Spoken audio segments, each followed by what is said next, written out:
Time for another check of the weather with Sophia. First, though, take a look at these rainbow pics captured by gorgeous. John Kirby.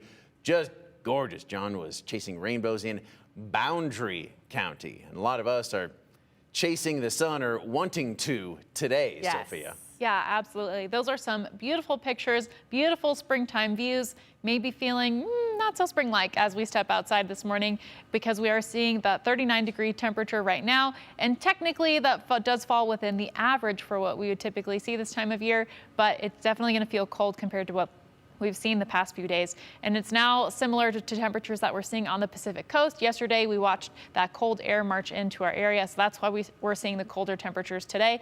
And again, pretty on tap for the low temperature of what we would see this time of year. However, we're expecting a high of 54 degrees today, which is going to be well below the average of 61 for this time of year. We are staying away from those records today, even though we did see a record broken just a few days ago with a high of 82. So here is that low pressure center that we're tracking. You can see that circulation on our radar and satellite imagery. And so that's going to continue to track inland as we go into today and into tomorrow. It's a very slow moving system meandering on in. And so when that finally makes it into our area, we're going to be enveloped in that colder air, which is why we're talking about some cooler temperatures for us. And if you're sensitive to those changes in pressure, you may be feeling that as it starts to make its way in. So that low pressure center is also going to be giving us some instability and bringing more moisture to our area.